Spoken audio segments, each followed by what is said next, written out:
Hi, and welcome to this live reading from Deacon Saints vs. Sinners series by C.J. Warrant, and this is presented by Itsy Bitsy Book Bits. Deacon Saint. There's nothing like the high when I own that curve or the power between my legs vibrating throughout my body. Riding low and knowing there are only millimeters of space between the unforgiving track and the layer of leather fills me with absolute euphoria. The intensity of the speed in which I control in my hands could kill me in the blink of an eye. The only thing separating me from bliss and a colossal fuck-up is that very control I wield. But I lost that control the second I took my eyes off the prize. The same goes for love. Falling for a girl I had no right to, only to find out she gave her heart to another. The very center of my world had shattered, and her betrayal blasted me out of the universe. I lost what was most precious to me all those years ago, and I couldn't do a fucking thing about it. However, if I had to do it all again, I'd rather face that track, lose skin, break bones, and tear muscles to keep my heart pumping in my chest and my blood flowing through my veins. I'd rather have the power of a 4-stroke engine between my legs than love a woman who can destroy me. Chapter 1. Deacon.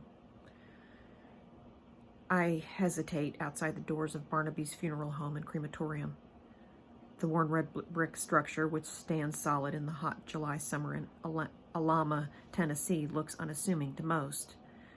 For me, what's inside this building has my knees nearly buckling. A cold, bleak, and emotional soul-sucking moment I've dreaded facing since the second I heard the news of Randy's death. One of my childhood friends, my best friend, Randall J. Mosier, lies in a casket, surrounded by mourners who, by all accounts, never gave a rat's ass about him when he was alive, except for his family and us, Sterling, Sawyer, Collins, Blake, Garrett, and myself. Swiping a runaway tear from the corner of my eye, I fight off my already volatile emotions while the memories of that first summer at the slag pits slams into me. We were a mismatched bunch, drawn together by the love of BMX racing. The thrill of taking the air and owning the dirt track forged our friendships. That very summer, Randy deemed me and the guys the Saints' disciples. The name bonded us as brothers from that moment forward. The name disciple means something to each one of us. So at 16, we commemorated by sneaking off to Jackson, where Sterling knew a guy who would tattoo for cash. We each branded the inner part of our bicep with disciple in scrolly script Randy had picked out. It was kind of girly, but instead of busting his craw for it, we accepted it and owned our badass selves. Now I stand here in the heat like some sweating dumbass in a black suit, chin to my chest, trying nervously to gather up my balls to see my friend who was the best part of my childhood. We were supposed to live forever. Well, kids can dream. But I never saw this coming. Strong hands grip my shoulders, startling me out of my sullen thoughts. I glance back and find Sterling Monroe, the wonder boy of Crockett County, staring at me with bloodshot eyes. Deacon Saint. Sterling's greeting has that familiar gravelly drawl I'd know anywhere. Standing near an eye short in height, his sorrow is plain to see, which mirrors mine, yet I'm not about to bring that up. Bro code and all. Never let them see you cry or your name is pussy. Randy's words bounce around in my head. I inwardly laugh at that memory of the 10 codes he made up when we were kids. That's rule number 1. Mr. Monroe, I say with a small smile before he pulls me in for a back-slapping hug. One of the top lawyers in Nashville, Sterling has always been the smart one out of the bunch. Back in the day, his quick thinking got us out of some crazy shit we did, and I knew that he was going to make a name for himself. Long time no see, brother, he says before releasing me and stepping back. It has.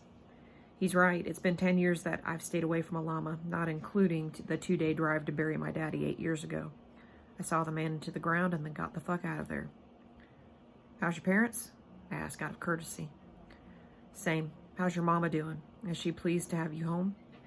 See how he ignores my question about his shitty, self-righteous parents? His relationship with them is volatile at best.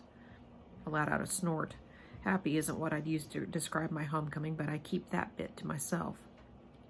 She is. It's all I can say, not without spilling my guts at what I walked in on the day before. I found drunk and lying in a pool of her own vomit, where she confessed about her diagnosis of Alzheimer's. Sterling eyes me, one brow crook high in question. He knows me well enough not to pursue further questioning about my mama. Okay, then. His attention doesn't waver. Are you going in, or are you saying your goodbyes out here? A partial smirk appears, but it doesn't reach his dark blue glassy eyes. Damn, I am stalling. Thinking about it, I move over, giving Sterling room to go around me. I need another minute. Why don't you head inside without me? How about we do this together? He sweeps a hand toward the entrance. Rule number 5, Saint. A spark of mischief flashes in his eyes when he mentions Randy's 5th bro code. A disciple always has your back. I belt out a laugh before I can stop myself. Sure, that sounds like a damn good plan. I grab the long chrome handle, pull open the door, and slowly proceed inside with leaded feet. Shit. That familiar odor of flowers and death hits me square in the chest. I halt in the foyer where some locals are milling about. My head automatically skids right into the image of my grand's funeral when I was 12 and my father's not 8 years ago. I'm shaking off the heartsick feeling when I get a nudge at my back. Sterling. Dick. Move it, Saint. His voice is low so as not to attract attention.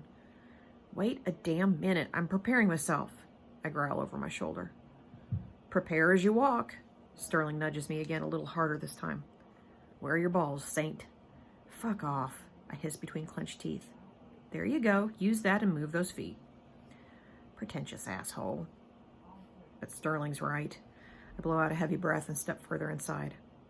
Where's the rest of the guys? I glance at the townsfolk walking in and out of the arched doorway of the main showing room, and a familiar sick feeling washes over me again. I take a bigger lungful, let it out, and keep moving. Got a text from Blake. He, Sawyer, Garrett, and Collins came and went. They're on their way to Moe's as we speak. He mutters under his breathing. Moe's? That name brings up memories of the old dive bar on the Hells Bastards MC's land. With our dry county, it's the only place you can drink, and the cops stay away because the club pays them off to keep their mouths shut. My father and a few of his friends were a part of that club, so it comes without saying that we used to race our dirt bikes there and bribe some bikers to give us a bottle or two of beer. Those were the fun times. I take a few unsteady steps until I reach the entrance to the viewing room. I look past Randy's mourning family, past the nosy church folks, to the far end of the room where Randy lies in peace. And dead. Fucking dead. I still can't wrap my head around the fact that my best friend is gone. It just makes little sense to me. Randy was terrified of death. He could never accidentally kill himself. Sterling snags my attention by giving me a warning look.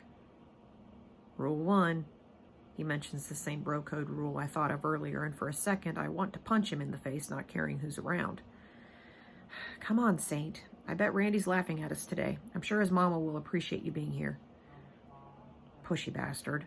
I mutter under my breath, even though Sterling's right again. Randy would laugh his ass off. I can imagine him shouting at me. What a pussy. You're a fucking pussy. Sterling's persistence helps me settle the urge to hightail my butt out of there. But the second my eyes lock on Randy's body in the casket, all that churning erupts into something vile. And I almost haul ass right out of the place. Sterling, being the prick that he is, grabs my arm and shoves me toward Verna. I glare at my friend, letting him know without words that I'm going to kick his ass later. Then I turn around and face Mrs. Verna Mosier, who is bawling outright and loud in her high-backed chair, rocking her heavy pear-shaped frame back and forth. She's surrounded by her 5 other children, whose ages range from 32 down to 19, and 2 grandkids to boot, who are no older than 9. They crowd around her in a protective swarm. Ms. Ver, I barely get her name out before she jumps up and slaps me hard across the cheek. I stumble back from her assault, knocking into Sterling, who grips my shoulders to steady me. The sound reverberates throughout the room, making everyone stare at us. How dare you show your face around here, Deacon Saint? If it weren't for you firing my boy last year, he'd be alive today. Fuck, that went straight to the heart. What if she's right? Could I have saved Randy by keeping him in Italy? Though he had one job to do for me before every race, watch the bikes. But he messed that up. The motorcycle Grand Prix at the Mugello circuit was important to me. He knew that race was going to elevate my career. Instead, Randy had busied himself fucking some local Italian chick in a bathroom stall while someone had tampered with my fuel line. I had blamed him for what had happened and sent his ass back home. As for who sabotaged my bike, the officials couldn't track down the culprits, and any evidence left behind ended up in a mangled, burning heap. The only proof of what had happened is the scars on my face. But at least I had walked away with my life. My best friend is dead, and I can never apologize for our broken friendship. Verna glares at Sterling as she pews her vitriol. And where were you, Mr. Monroe, fancy schmancy lawyer, when my Randy needed you the most? You boys get away from me before I call for 2 more caskets. Sterling is too shocked to reply. Instead, he snacks my arm and pulls me away before Verna acts out her warning. I touch my scarred cheek, my skin still reeling from the sting of her slap. Damn, that hurt. She got me on the side where the track had scraped me raw. Lucky for me, I'm able to grow a beard to hide most of the scarring, but the pain never goes away or the memory of the accident. Welcome home, Sterling says with a grunt. I plow my elbow into his ribs. Don't be an asshole. I'm sure Verna will come up with something for you soon enough to slap that pretty boy face of yours. Jealous of my good looks? Sterling counters with a smirk. But we both know this distraction is only that, a minor diversion from the real test in front of us. As we make it back to the back of the line to pay our respects, I glance around and spot the one person I was hoping to avoid while in a llama. Kyle Sinner, my nemesis. He strolls up, a deep frown posted on his face. I guess he got a good tongue lashing from Randy's mama. I wish I'd been there to see Kyle get his ass chewed out. Out of all the guys I grew up with, Sinner deserves it the most, especially after he took from me what was supposed to be mine. But Olivia's the past. Move on, Saint. Monroe, Kyle nods to my friend, and then he turns to me with a thin-lipped smile. Surprised to see you here, Saint. I lean in, my eyes narrow on the man. Why are you surprised, Sinner? Randy was one of my best friends. My jaw goes tight from the smile I'm forcing. The pain radiates down to the bone, but I don't flinch. Since you drop-kicked your friend out of Italy for something he didn't do, where's the loyalty? Kyle drawls out with a soft sneer. Not here, Sterling growls in a low voice, his blue eyes aiming daggers at Kyle. Knowing Kyle all my life, he doesn't disappoint. You wait until he's dead to show your face around here. Sinner! Sterling lunges at the man, but I take a step and block him. That's okay, Sterling. I then point a finger at Sinner, seeing that the man hates that.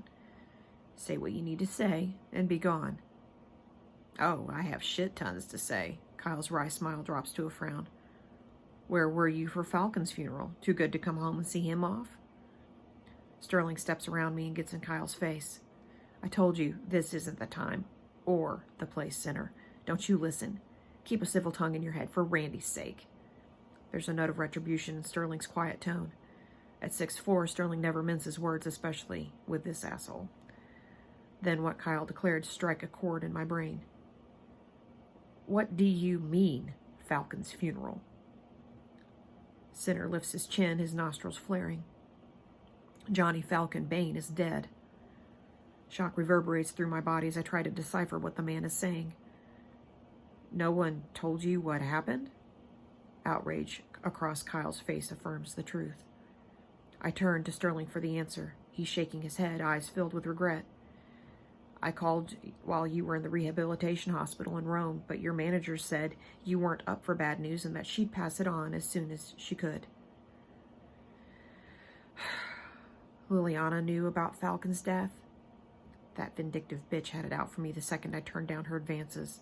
But this, I'm spitting mad, but I quickly pulled myself together. When?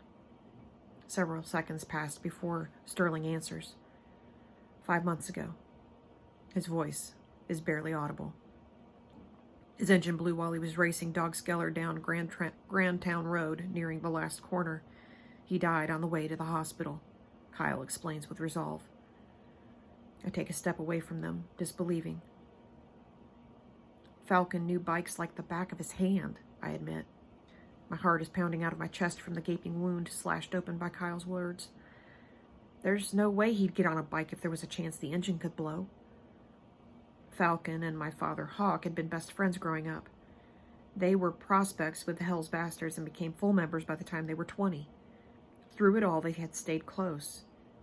He was a second father to me. A dull headache thrums at my temples. It's not true. Yeah, it is, Sterling solemnly admits with another glare at Kyle. And speaking the truth, Kyle lets out a slow whistle. Olivia, 2:00. How sweet. At the threshold of the room, Falcon's daughter stands there stiffly looking around. Olivia Bane is the one person, aside from Kyle, I didn't want to see. She shattered me the second she took Kyle to bed right the night before I left for California. Olivia's the main reason I never came back home. Like a magnet, my eyes are drawn to her beautiful face. Every irrational emotion I've harbored in the recesses of my mind rushes forth. Anger, lust, and regret. Add the loss of Randy, I'm almost drowning to where I can hardly take a shallow breath into my lungs. Deke? Sterling's soft warning grabs my attention. I look at my friend for an anchor of some sort. His hard-set eyes and stern jaw ground me here and now. I know. Even after all this time, Olivia Bane still does something to my insides. I can't help reacting to the sight of her. It has been 8 long years since I last saw her at my father's funeral, and no matter how much I want to, I can't look away. My fingers itch to touch her long, wavy brown hair that sways like silky ribbons down her back with every graceful step she takes toward Randy's mama. She's all grown up now and wearing a black fitted knee-length dress that molds perfectly to her body. Olivia Bane is no longer that 17-year-old girl I walked away from. She's a woman who has grown into her own. My heart's redlining right out of my chest at the second my focus drops to her red, full lips. Lips that were supposed to be mine. I lock onto her mossy green eyes that seem to see right through my thoughts. A small pitch of a smile on her face pulls me back to when we were just 2 young kids doing stupid shit for fun. I don't want to admit it, but her face has been a constant in my dreams. She is home to me. That familiar warmth of friends, family, and safety, but she also reminds me of what I've lost. With that loss, she doesn't have my trust. Olivia's tentative smile drops when I don't return the gesture. Not wanting to harbor any ill will from the past, but I can't help remembering the way she left with Sinner. Hell, my mind can't wrap around the fact that she had slept with him that night. No sooner that sour image pops into my head, Kyle steps in her path and hugs her. A burst of unresolved rage explodes in my chest. I want to rip the asshole's arms off for touching her. Kyle sends a half-cocked grin my way that conveys one thing. I win. Goating motherfucker. I turn away from the sight and take the lead, with Sterling following behind. It's not worth it, Sterling utters under his breath. No matter, I reply as though I don't give a shit. But deep down, it still bothers the fuck out of me that she chose him over me. We follow the slow procession of mourners, ignoring my gnawing reaction. I train my focus on the carpet, my thoughts drifting back to times where life was just plain simpler. Racing dirt bikes at Mill Creek Track or motocross at the slag pit for practice, all the while keeping my eyes from moving to Olivia. Can I join y'all? I tense as Olivia's sullen tone penetrates my ears. Even in sadness, with the rich rasp of her angelic voice stirs a need deep inside me to reach out to her. I want to be civil, but the way the anger crawls up and wedges tight in my chest, I never got over her betrayal, and perhaps never will. I cast a glance at her face and... Jesus, she's so damn gorgeous. Olivia, I say flatly, giving her a quick nod. I heard about your father, and I'm sorry. Thanks. She cuts me off like a razor-sharp machete. Not much anyone can do about it. Intense pain swims in her green eyes when they meet mine. I want to wrap my arms around her, but the way she's holding herself tall, I promptly squash the desire. When Olivia's attention travels down the left side of my scarred face, my mood to soothe evaporates and my insecurity washes over me. I give her my back. Yeah, my mama taught me better, but fuck it. I'm still a little sensitive about my face. I don't have enough to give or care when my vulnerability is at an all-time low. Okay, well, how are you doing, Mr. Big Shot Lawyer? Olivia shifts her familiar sweet smile to Sterling, who brings her in for a hug. A spike of jealousy jumps forth, and I want to throat punch my friend. The practice is faring well. How about you? How's the switch from ICU to pediatric floor? Adjusting, but it's good. Either way, nursing's got to be tough. Sterling's eyes slice to me for a mere second before landing back on her. She chuckles. There's less stress, but the hours can be brutal. I heard Dr. Martin is settling into the head role of pediatrics. Who's Dr. Martin? And why does Olivia care? Well, shit, that put a smile on her face. He is. Christopher's coming up next week to help me pack up the house. You should come by. I'm sure he'd love to see you again.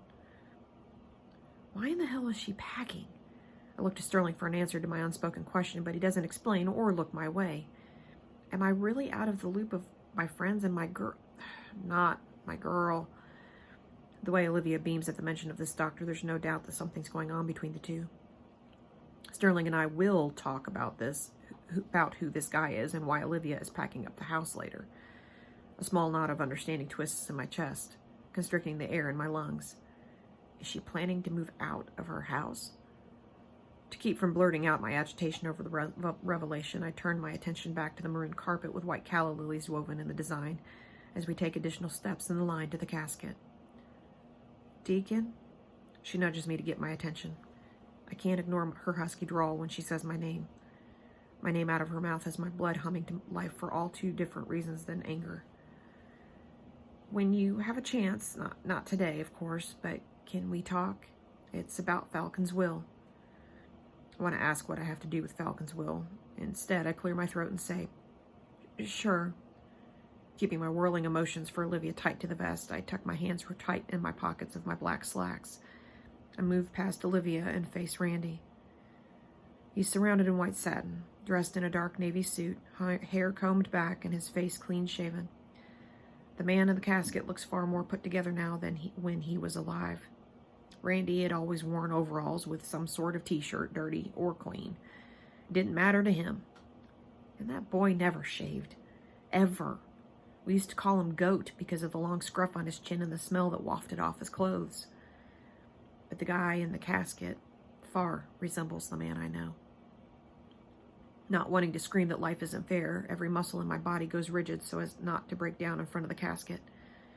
I blink away the tears that have been threatening to spill.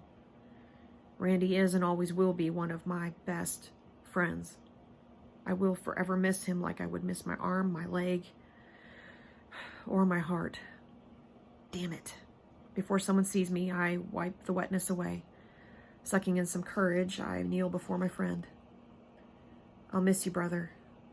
And I'm sorry.